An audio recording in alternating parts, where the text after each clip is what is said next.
இந்த டாபிக் வந்து ஆக்சுவலி ரொம்ப நாளாக பண்ண வச்சுட்டு இருந்தேன், அப்புறம் நடுவில் மறந்துட்டேன். இது வந்து ஒரு ஐடி கம்பெனி ஆரம்பிக்கணும்னா அதுக்கு என்ன பண்ணணும், அதுக்கு என்ன இன்வெஸ்ட்மெண்ட் ஆகும், அண்ட் எப்படி ஆரம்பிக்கிறது, எப்படி ஒர்க் எடுக்கிறது, ஸோ இதை பற்றி. அண்ட் இதுக்கு வந்து ரொம்ப பெரிய ப்ரிப்ரேஷன் தேவையில்லை. ஏன்னா இதுதான் டே அண்ட் டே அவுட்டாக பண்ணிருக்கிறோம். ஸோ கிட்டத்தட்ட ஒரு 5-6 வருஷமாக வந்து இப்போ கம்பெனி ஆரம்பித்து இப்போ போயிட்டுருக்கு. அண்ட் ஸ்டாஃப்ஸ் இருக்காங்க, ஒர்க் பண்ணுறாங்க, ப்ராஜெக்ட்ஸ் இருக்குது, கிளைண்ட்ஸ் இருக்குது. ஸோ இவ்வளோ ப்ராஜெக்ட்ஸ் பண்ணியிருக்கோம், ஒரு போர்ட்ஃபோலியோ இருக்குது, இதெல்லாம் இருக்குது. ஸோ இப்போ வந்து ஒரு கம்பெனி ஆரம்பிக்கிறதுக்கு என்ன வேணும் அப்படின்றது ஃபஸ்ட்டு என்னோட எல்லா வீடியோஸ்லையும் நான் பிஸ்னஸ் பொறுத்த வரைக்கும் நான் போகிறதுல ஒரு விஷயம் என்னென்னா, எக்ஸ்பீரியன்ஸ் இல்லாமல் அந்த பிஸ்னஸ்குள்ளே போகாதீங்க. விச் இஸ் லைக், நீங்கள் மற்றவங்களை நம்பி ஓகே நான் ஒரு நல்ல டெவலப்பரை வச்சுட்டு நான் ஒரு ஐடி கம்பெனி ஆரம்பிக்க முடியும், நல்ல சிவில் இன்ஜினியர் வச்சுட்டு ஒரு கன்ஸ்ட்ரக்ஷன் கம்பெனி ஆரம்பிக்க முடியும் அப்படின்னு சொல்லிட்டு நீங்கள் எந்த பிஸ்னஸ்குள்ளேயும் போகாதீங்க. முதல்ல நீங்கள் அதில் இறங்கி நீங்கள் அதில் ஒரு பெஸ்ட்டாக இருங்க. ஸோ அதில் வந்து எப்போவுமே வந்து இந்த பிஸ்னஸ் வந்து சக்ஸஸ்ஃபுல்லாக ரன் பண்ணுறவங்க யாருன்னு பார்த்தீங்கன்னா, இதுக்கு முன்னாடி ஏதோ ஒரு கம்பெனியில் வந்து அவங்க ஒரு சூப்பர் ஸ்டாராக இருப்பாங்க. அந்த கம்பெனியில் வந்து அவங்க பெஸ்ட்டாக வேலை செஞ்சுருப்பாங்க, அவங்க நல்ல அப்ரிசியேஷன் கிடச்சிருக்கும், இல்லை அவங்க செஞ்ச வேலைக்கு அப்ரிசியேஷன் கிடைக்காது, அந்த ஃப்ரஸ்ட்ரேஷனால் வந்து they would have started a company. So அதனால் எந்த கம்பெனி ஆரம்பிக்கிறதுக்கு முன்னாடியும் சரி, அதோட ஒரு டெக்னிக்கல் ஒர்க் வந்து நீங்கள் ஸ்ட்ராங்காக இருக்கணும். அண்ட் யாருமே கம்பெனியில் இல்லைனாலும் எல்லா வேலையும் உங்களால் செய்ய தெரியணும். So that is the first and foremost thing. And ஐடியை பொறுத்த வரைக்கும் ஒரு டிஃபிகல்ட்டான ஒரு விஷயம் என்ன அப்படின்னா வந்து, நம்ம இப்போ சிவில் இன்ஜினியரிங்னா நீங்கள் வந்து ஒரு படித்த ஒரு கான்செப்ட்ஸை செஞ்ச ஒரு வேலையை வச்சுக்கிட்டு உங்கள் லைஃப் லாங் வந்து கிட்டத்தட்ட வந்து அதையே நீங்கள் யூஸ் பண்ணிட்டு இருக்கலாம். ரொம்ப பெருசாக ஒரு புதுசாக நீங்கள் அப்கிரேட் பண்ணணும் அப்படின்ற ஒரு அவசியம் கிடையாது. வேற ஐடியை பொறுத்த வரைக்கும் உங்கள் எல்லாத்துக்கும் தெரியும், ஆல்மோஸ்ட் லைக் எவ்ரி இயர் வந்து நிறைய விஷயம் சேஞ்ச் ஆகும். அண்ட் ஈவன் எப்படி நீங்கள் ஒரு பேசிக்காக ஒரு சைட்டோ ஒரு வெப்சைட் நீங்கள் எடுத்துட்டீங்க அப்படின்னா வந்து எப்படி அதை ஹோஸ்ட் பண்ணுறீங்க, and underlying technologies, backend technologies, frontend technologies, இதெல்லாம் என்னென்ன யூஸ் பண்ணுறாங்க. முன்னாடி PHP இருந்துச்சு, ASP.NET, இப்போ Node.js யூஸ் பண்ணுறாங்க, JS based, Express.js, and front and angular, இல்லைனா ஃப்ரண்ட் அண்ட் Express.js இருக்குது. ஸோ இதுமாதிரி நிறைய டெக்னாலஜிஸ் வந்து எவ்ரி நவ் வந்து ஈவன் மொபைல் ஆப் சைட் நீங்கள் பார்த்தீங்கன்னா முன்னாடி நேட்டிவ்ல இருந்துச்சு, Android, iOS, Swift அந்த மாதிரி இருந்துச்சு. அண்ட் இப்போ வந்து பார்த்தீங்க அப்படின்னா வந்து நிறைய கிராஸ் பிளாட்ஃபார்ம் ஹைப்ரிட் இந்த வெர்ஷன்ஸ்லாம் வந்துருக்கு, Xamarin. அண்ட் இப்போ முன்னாடி வந்து இது இருந்துச்சு, ஃபோன் கேப்லாம் இருந்துச்சு. இப்போ வந்து நீங்கள் பார்த்தீங்க அப்படின்னா வந்து விச் இஸ் லைக் ஃப்ளட்டர், அதுக்கப்புறம் வந்து ரியாக்ட். ஸோ இதுமாதிரி நிறைய டெக்னாலஜிஸ் வந்துட்டுருக்கு, ரியாக்ட் நேட்டிவ், நிறைய டெக்னாலஜிஸ் வந்துட்டுருக்கு. So it's like you have to update yourself. So அதாவது உங்கள் கம்பெனியை வந்து you can split it into let's say 3 phases வச்சுக்கோங்க. ஒன்று வந்து startup phase, and second வந்து SMB, like say small business வச்சுக்கோங்க. இன்னொன்று வந்து ஸ்மால் அண்ட் மீடியம் பிஸ்னஸ், அதுக்கப்புறம் லார்ஜ் என்டர்பிரைஸ். இந்த லார்ஜ் என்டர்பிரைஸ் வந்து நீங்கள் ஆரம்பிக்கிறதுக்குன்றது வந்து நீங்கள் என் வீடியோவை பார்த்துட்டு இருக்க மாட்டீங்க. நீங்கள் ஆல்ரெடி வந்து you have enough funds, you know the resources, and you will get it started very easily. So that's a different thing. It's a big game. So அதில் வந்து it is like any other business மாரி, you know, you have multiple $1 million, நீங்கள் you can go and start a business na, you can get the right people and you can do it. So that's a different thing. So இந்த first 3 segments நீங்கள் பொறுத்த வரைக்கும் பார்த்தீங்கன்னா, especially startup இந்த ஸ்பேஸில் தான் வந்து நீங்கள் ஒரு SMB ஆரம்பிச்சாலுமே வந்து you still consider as a startup. So unless and until you know you are completely confident, okay இது எல்லாத்தையும் நான் பண்ண முடியும் அப்படின்ற வரைக்கும் you still a startup stage தான். ஸோ இந்த ஸ்டார்ட் அப் ஸ்டேஜ், இந்த ஸ்டேஜில் நீங்கள் வந்து உங்கள் பிஸ்னஸ் நீங்கள் பார்த்தீங்க அப்படின்னா வந்து உங்களுக்கு என்னென்ன சேலஞ்சஸ் இருக்கும் அப்படின்னா, ஃபஸ்ட்டு வந்து ஃபண்ட் இருக்கணும், ஃபர்ஸ்ட் திங். அண்ட் இதில் நம்மளுக்கு ஐடியில் இருக்க ஒரு அட்வான்டேஜ் என்ன அப்படின்னா வந்து, மற்ற பிஸ்னஸஸ் மாதிரி வந்து இப்போ என்னோட இம்போர்ட்ஸ் பிஸ்னஸாக இருக்கட்டும், இல்லை வந்து கன்ஸ்ட்ரக்ஷன் அந்த மாதிரி பிஸ்னஸ்க்குலாம் வந்து you need a heavy investment. ஏன்னா நீங்கள் ஒரு இன்வென்ட்ரி வாங்குவீங்க, ஒரு ஸ்டாக் வாங்குவீங்க, அதை நீங்கள் விற்கணும், அதுக்கு மார்க்கெட்டிங் செலவு பண்ணணும், ஆளுங்களுக்கு சேலரி கொடுக்கணும். ஸோ இதுமாதிரி நிறைய காம்பனன்ட்ஸ் இருக்கும். வேற ஐடியில் ஒரு அட்வான்டேஜ் என்ன அப்படின்னா வந்து, நீங்கள் பெருசாக வந்து எந்த ஒரு இன்வென்ட்ரி வாங்க மாட்டீங்க, ஒரு கம்ப்யூட்டர்ஸ் தான் உங்களோட இன்வெஸ்ட்மெண்ட். அண்ட் செகண்ட் வந்து சாலரிஸ், ஆப்ரேஷன் காஸ்ட். ஸோ இது ரெண்டும் மட்டும்தான் உங்களுக்கு investment. Will talk about it. So first and foremost thing வந்து, நீங்கள் ஒரு கம்பெனி ஆரம்பிக்கிறீங்க அப்படின்னா வந்து, லெட்ஸ் சே ஒரு சாஃப்ட்வேர் கம்பெனி ஆரம்பிக்கிறீங்க, லெட்ஸ் கன்சிடர் சாஃப்ட்வேர். ஏன்னா ஐடின்றது it's a pretty broad term அது. ஏன்னா அதுக்குள்ளார வந்து நீங்கள் வந்து டேட்டா செக்யூரிட்டி, ஐடி செக்யூரிட்டி அது ஒரு பக்கம் இருக்குது, அதுக்கப்புறம் நெட்வொர்க்கிங் இந்த சைட்லாம் ஒரு பக்கம் இருக்கும், அண்ட் இன்னொன்று வந்து system administration and storage, data house இந்தமாரி வந்து இது ஒரு பக்கம் இருக்கும். அண்ட் இப்போ R&D சைடு இருக்கும். இதுமாதிரி ஐடியில் நிறைய டிவிஷன்ஸ் இருக்குது, என்டர்பிரைஸ் சைடு நிறைய டிவிஷன்ஸ் இருக்கு. So will take a typical software development company. ஒரு சாஃப்ட்வேர் டெவலப்மெண்ட் கம்பெனி நீங்கள் ஆரம்பிக்கணும்னு நினைக்கிறீங்க, which is like web technologies. நீங்கள் வந்து வெப்சைட் பண்ணி கொடுக்கணுமா, எங்கள்கிட்ட வாங்க. SEO பண்ணுமா, எங்கள்கிட்ட வாங்குங்க. அண்ட் மொபைல் ஆப் பண்ணுமா, Android, iOS எங்கள்கிட்ட வாங்க. ஸோ இந்தமாரி ஒரு ஸ்டாண்டர்டாக ஒரு சாஃப்ட்வேர் டெவலப்மெண்ட் கம்பெனி ஆரம்பிக்கிறதுக்கு நம்மளுக்கு என்ன வேணும் அப்படின்றது. ஸோ ஃபர்ஸ்ட் ஆஃப் ஆல் இந்த ஸ்டாக்ஸ் என்னென்ன டெக்னாலஜிஸ் நீங்கள் வந்து ஒர்க் பண்ண போகிறீங்க அப்படின்றத ஃபஸ்ட்டு ஃபைனலைஸ் பண்ணிக்கோங்க. அதாவது நிறைய கேட்டகரிஸ் இருக்கு. ஸோ நீங்கள் வந்து இப்போ வெப்சைட்ஸ் அப்படின்னு நீங்கள் எடுத்துட்டீங்க அப்படின்னா வந்து இன்ஃபர்மேஷன் வெப்சைட்ஸ் இருக்குது. இந்த கம்பெனி வெப்சைட்ஸ் இப்போ virtualtechnologies.com.au அப்படின்னா அது வந்து ஒரு கம்பெனி வெப்சைட். ஸோ அதில் வந்து நீங்கள் பார்த்தீங்கன்னா நிறைய ப்ராடக்ட்ஸ் வாங்குறது அந்த மாதிரி எந்த ஒரு ஃபங்க்ஷன் eBay மாரி எந்த ஒரு ஃபங்க்ஷனும் இருக்காது. நீங்கள் போனீங்கன்னா அந்த கம்பெனியை பற்றி தெரிஞ்சுக்கலாம். அண்ட் செகண்ட் வந்து இகாமர்ஸ்ன்றது இப்போ இந்த eBay மாதிரி அண்ட் ஃப்ளிப்கார்ட் மாதிரி இந்த மாதிரி நீங்கள் எந்த ஒரு வெப்சைட்டில் வந்து நீங்கள் போயிட்டு ஏதாவது ஜுவல்லரி கடை எது இருந்தாலும் சரி அந்த வெப்சைட்டில் நீங்கள் வந்து ப்ராடக்ட்டை பார்த்துட்டு அந்த ப்ராடக்ட் டீட்டெயில்ஸை பார்த்துட்டு செக் அவுட் பண்ணுறீங்க, அந்த ப்ராடக்ட்ஸ் நீங்கள் ஆன்லைனில் வாங்குறீங்க அப்படின்னா அது இகாமர்ஸ். ஸோ இதேமாரி வந்து நீங்கள் பார்த்தீங்கன்னா ஒரு வெப் அப்ளிகேஷன்ஸ் இருக்குது, ஒரு கம்பெனி இருக்குது, அவங்க வந்து ப்ராஜெக்ட் மேனேஜ் பண்ணுறதுக்கு ஒரு அப்ளிகேஷன் வேணும், எங்களுக்கு ஒரு வெப்சைட் வேணும் அப்படின்னாங்கன்னா அது வந்து ஒரு வெப் அப்ளிகேஷன். ஸோ இந்தமாரி வந்து நிறைய ஏரியாஸ் இருக்குது. ஸோ இல்லை எந்தெந்த ஏரியாஸ் நீங்கள் வந்து ஃபோக்கஸ் பண்ண போகிறீங்க அப்படின்றது. ஸோ இது வந்து நம்ம டீட்டெயில்டாக பார்ப்போம் இந்த ஒவ்வொரு செக்மெண்ட்ஸ் என்னென்ன இருக்குன்ட்டு. ஸோ டிப்பிக்கலாக வந்து நீங்கள் வெப்சைட்ஸ் நீங்கள் ஆஃபர் பண்ணுறீங்க அப்படின்னா வந்து காமர்ஸ் அப்படின்றது ஒரு பெரிய ஏரியா. அதில் எப்போவுமே டிமாண்ட் இருக்கும், எப்போவுமே புதுசாக உங்களுக்கு கிளைண்ட் கிடைக்க சான்சஸ் அதிகம். அதனால் அதுக்கப்புறம் இன்ஃபர்மேஷன் வெப்சைட்ஸ் இது ரெண்டும் ரொம்ப ஈஸி ஆரம்பிக்கிறதுக்கு, ரொம்ப பெரிய நாலேஜ் எதுவும் தேவையில்லை. காமர்ஸை பொறுத்த வரைக்கும் நீங்கள் சிம்பிளான காமர்ஸ் சைட்ஸ் நீங்கள் எடுங்க. ரொம்ப காம்ப்ளெக்ஸாக இருந்தால் மெஜென்டோலாம் எடுத்திங்கன்னா ரொம்ப கஷ்டம். ஸோ ஏன்னா மெஜென்டோ உங்களுக்கு டெக்னாலஜி தெரியாது அண்ட் மெஜென்டோ டெவலப்பர்ஸ் உங்கள்கிட்ட இல்லை அப்படின்னா வந்து மெஜென்டோ சைட் வந்து நீங்கள் லேட்டரான் போங்க, உங்கள் எக்ஸ்பீரியன்ஸ் வந்ததுக்கப்புறம் மெஜென்டோ சைட் போங்க. ஏன்னா மற்ற காமர்ஸ் மாதிரி மெஜென்டோ கிடையாது. மெஜென்டோ இஸ் பிட் டஃபர். நீங்கள் மற்ற டெக்னாலஜிஸ் நீங்கள் எடுத்துக்கலாம். இப்போ வந்து வேர்ட்பிரஸ்ல வந்து காமர்ஸ் இருக்குது, அதில் நீங்கள் டெவலப்மெண்ட் பண்ணலாம், which is like lot simpler compared to Magento. OpenCart இருக்குது, ஜென் கார்ட் இருக்குது, ப்ரெஸ்டோ ஷாப் இருக்குது அண்ட் ஈவன் இப்போ ஷாப்பிஃபை கஸ்டமைசேஷன். ஸோ இதுமாரி நிறைய ஏரியாஸ் இருக்குது. ஸோ இந்த மாரி காமர்ஸ் பிளாட்ஃபார்மில் எடுத்துக்கோங்க. இது தெரிஞ்சவங்களை வச்சுக்கிட்டு you can start delivering projects. இதுக்கு எப்போவுமே ஒர்க் இருக்கும். செகண்ட் வந்து இன்ஃபர்மேஷன் வெப்சைட்ஸ்னால் சொன்ன மாதிரி கம்பெனி வெப்சைட்ஸ் இதுக்கெல்லாம் வந்து எப்போவுமே ஏதாவது ஒரு டிமாண்ட் இருக்கும். எங்களுக்கு ஒரு புதுசாக யாராவது ஒரு கம்பெனி ஆரம்பிச்சாலும் கண்டிப்பாக ஒரு வெப்சைட் தேவைப்படும். ஸோ அந்த மாரி விஷயத்துக்கு வந்து நீங்கள் ஈஸியாக வந்து சின்ன ஒர்க் வந்து ஈஸியாக பண்ணி கொடுக்க முடியும். ஸோ இதை எடுத்தாச்சு, ஓகே என்னோட சர்வீசஸ் வந்து வெப்சைட் பண்ணுறது தான், இல்லை மொபைல் ஆப் பண்ணுறது தான், இதை வச்சாச்சு. ஸோ நெக்ஸ்ட் ஸ்டெப் என்ன அப்படின்னா வந்து உங்களோட இன்வெஸ்ட்மெண்ட் எவ்வளோ தேவைப்படும் அப்படின்றது. ஸோ இன்வெஸ்ட்மெண்ட் வந்து நீங்கள் ஒரு ஸ்டார்ட் அப் கம்பெனி ஆரம்பிக்கிறீங்கன்னா ஆஸ் எ செட் வந்து you have to be a developer. So நீங்கள் டெவலப்பராக இல்லாமல் நீங்கள் இன்னொருத்தரை நம்பி ஆரம்பிச்சுன்னா இட்ஸ் டூ டிஃபிகல்ட். ஸோ அதனால் first you have to consider yourself. உங்களுக்கு எக்ஸ்பீரியன்ஸ் இருக்கணும், ஒர்க் பண்ணியிருக்கணும், அந்த எக்ஸ்பீரியன்ஸ் வச்சு நீங்கள் இதை ஆரம்பிக்கிறீங்க.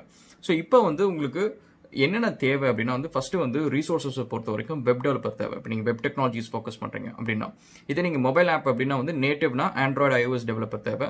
Generally it will be expensive. iOS development வந்து இனிஷியல் ஸ்டேஜஸில் நீங்கள் அவுட் சோர்ஸ் பண்ணுறது ஈஸியாக இருக்கும். ஏன்னா iOS வந்து இனிஷியலாக நீங்கள் வச்சிங்க அப்படின்னா வந்து ஒரு மேக் மினி வாங்கணும், ஒரு ஐபேட் வாங்கணும். ஒரு ஐபேட் நீங்கள் கொடுத்தீங்க அப்படின்னா ஐபேட் வெர்ஷன் ஆப்ஸ் நீங்கள் கொடுத்தீங்கன்னா வேணும். அண்ட் இல்லை ஒரு ஐஃபோன் வாங்கினாலுமே அதுவே உங்களுக்கு பார்த்தீங்கன்னா ஈவன் செகண்ட்ஸில் வாங்கினாலுமே 50,000 60,000 ஆகிடும். அண்ட் மேக்புக் மினி வந்து அரௌண்ட் ஒரு 40,000 50,000 ஆகிடும். ஸோ மேக்கோட ஹார்ட்வேர் செட்டப்பு கொஞ்சம் எக்ஸ்பென்சிவ். ஸோ அதனால் iOS சைடு வந்து நீங்கள் ஃபஸ்ட்டு ஃப்ரீலான்சரை யூஸ் பண்ணி ஒரு ப்ராஜெக்ட்டை டெலிவர் பண்ணுங்கள். அண்ட் ஒன்ஸ் உங்களுக்கு ரெகுலராக ப்ராஜெக்ட்ஸ் வந்ததுக்கப்புறம் யூ கேன் ஹையர் பீப்பிள். ஏன்னா அவங்களோட ரிசோர்ஸ் காஸ்ட்டுமே கொஞ்சம் சேலரிஸும் கொஞ்சம் அதிகம்.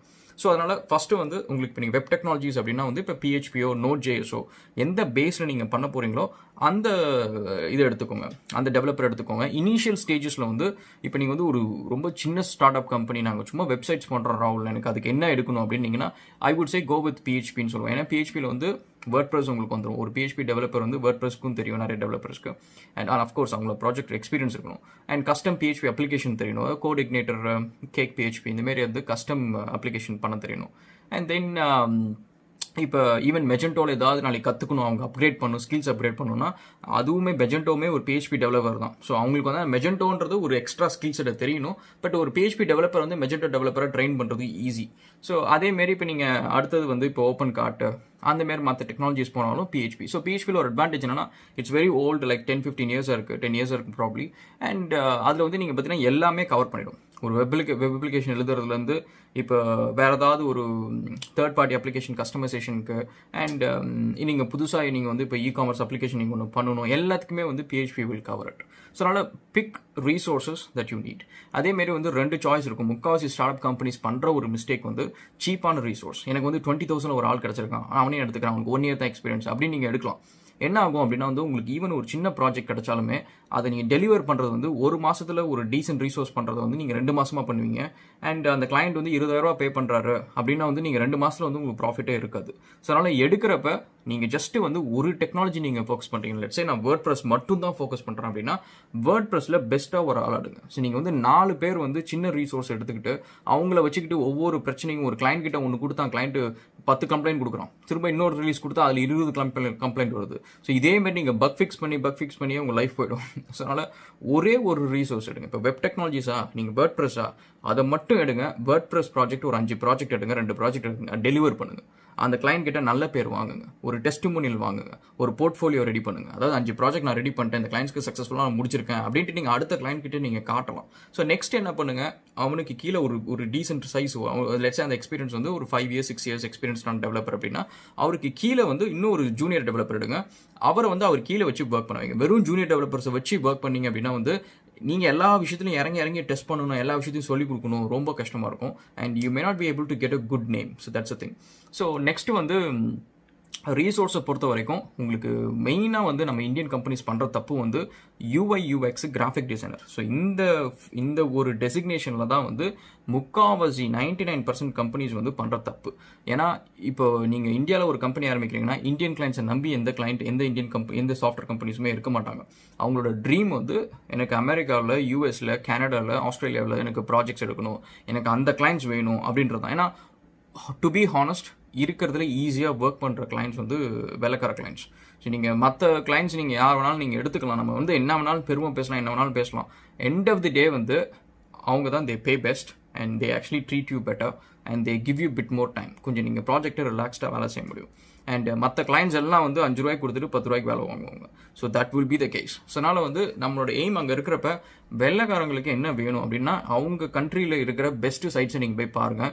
அதுக்கும் இந்தியாவில் பண்ணுற சைட்ஸுக்கும் சம்மந்தமே இருக்காது. ஸோ நீங்கள் வந்து இப்போ ஆஸ்திரேலியாவில் இருக்கிற ஒரு காமன்வெல்த் பேங்க் அப்படின்னு இருக்கு, அந்த பேங்க்கோட வெப்சைட் போய் பாருங்கள். அதுக்கப்புறம் நம்ம ஊர் ICICI பேங்க் வெப்சைட்டை பாருங்கள். ஸோ இதுதான் டிஃப்ரென்ஸ். நிறைய இந்தியன் கம்பெனிஸ் பண்ணுற தப்பு அது ஒன்று தான். ஒரு இன்டர்ஃபேஸ் இருக்குன்னா அதை அழகாக டிசைன் பண்ண தெரியாது. அந்த டிசைனர் வந்து எடுக்கிறப்பே வந்து டிசைனருக்கு வந்து ஒரு அழகை ரசிக்கிற டேஸ்ட் இருக்கணும். ஒரு விஷயத்த பார்த்தா அது அந்த அழகை அப்படியே பார்க்கணும், அந்த ரசிக்கணும், அந்த மாதிரி இருக்கணும். ஒரு அழகான ஒரு கார் இருக்குது அப்படின்னா அந்த காரோட அந்த கர்வ்ஸ், அந்த கார் வந்து எவ்வளோ அழகாக டிசைன் பண்ணியிருக்காங்க, அது வந்து ரசிக்கணும். It's not about cost. அந்த கார் எக்ஸ்பென்சிவாக இருக்குது, சீப்பாக இருக்குது, அதெல்லாம் கிடையாது. அந்த பொருளில் இருக்கிற ஒரு அழகு டீட்டெயில் கண்ணுக்கு தெரியணும். அது தெரியாமல் நிறைய பேர் வந்து நானும் மெக்கானிக்கல் இன்ஜினியர் ஆகிறேன், நானும் IT ஆகிறேன் அப்படின்னு சொல்லிட்டு ஆகிற மாரி நானும் ஆர்டிஸ்ட் ஆகிறேன், நானும் UI டிசைனர் ஆகிறேன் அப்படின்னு. ஆனால் அவங்க சர்வை பண்ணுறதே கஷ்டம். அண்ட் மோரோவர் நீங்கள் அவங்களை எடுத்திங்கன்னா நீங்கள் சர்வை பண்ணுறதும் கஷ்டம். ஸோ அதனால் main first and foremost thing வந்து best good UI designer. So நீங்கள் ஒரு வெப் டெக்னாலஜிஸ் பண்ணுறீங்கன்னா 2 ரீசோர்ஸ் நீங்கள் எடுங்க. ஒன்று வந்து ஒரு டெவலப்பர் அண்ட் இன்னொன்று வந்து ஒரு designer. Even front and works, PHP to HTML, so அதெல்லாம் நீங்கள் கன்வெர்ட் பண்ணுறது எல்லாமே வந்து நீங்கள் எக்ஸ்டர்னல் ஃப்ரீலான்சர் வச்சு பண்ணிக்கலாம், which is like a very cheaper work. நீங்கள் இது 2 வச்சு நீங்கள் வந்து ஆக்சுவலி ஒரு வெப் டெவலப்மெண்ட் கம்பெனி ரன் பண்ண முடியும். அண்ட் நீங்கள் ப்ராஜெக்ட்ஸ் எடுக்கிறதுக்கு ஃப்ரீ Upwork வச்சு நான் ஒரு வீடியோஸ் போட்டிருக்கேன், 2-3 வீடியோஸ் போட்டிருக்கேன். அதை செக் பண்ணுங்கள், எப்படி ஃப்ரீலான்சிங் வந்து ப்ராஜெக்ட்ஸ் எடுக்கிறது அப்படின்னு சொல்லி போட்டிருந்தேன். ஸோ ப்ராஜெக்ட்ஸ் அதில் எடுக்கலாம். அண்ட் கிளைண்ட்ஸ் வந்து நீங்கள் சோர்ஸ் பண்ணுறதுக்கு நிறைய ஆப்ஷன்ஸ் இருக்குது. கோல்ட் காலிங் இருக்குது, இமெயில் கேம்பெயின்ஸ் இருக்குது, ஃப்ரீலான்சிங் போர்ட்டல்ஸ் இருக்குது. ஸோ இந்த மாதிரி எக்கச்சக்க ஆப்ஷன்ஸ் இருக்குது.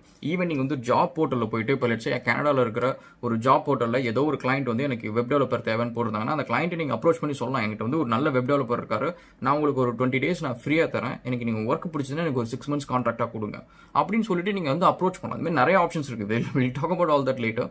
பட் இப்போதைக்கு வந்து this is what you have to have. So அதாவது உங்களுக்கு இனிஷியலாக இன்வெஸ்ட்மெண்ட்டை பொறுத்த வரைக்கும் இந்த கம்ப்யூட்டர்ஸ் வாங்குறீங்க, அதுக்கப்புறம் இந்த ரீசோர்ஸஸ், இவங்களோட 6 மாதம் எக்ஸ்பென்ஸ். எனக்கு என்னன்னா எப்பவுமே ஒரு கம்பெனி வந்து நீங்கள் உங்களுக்கு எல்லாம் புரிஞ்சு சஸ்டெயின் பண்ணி நீங்கள் கிளைண்ட் ப்ராஜெக்ட் எடுத்து அந்த ப்ராஜெக்டை டெலிவர் பண்ணி அதுக்கப்புறம் தான் உங்களுக்கு கிளைண்ட் பே பண்ணுவாப்ல.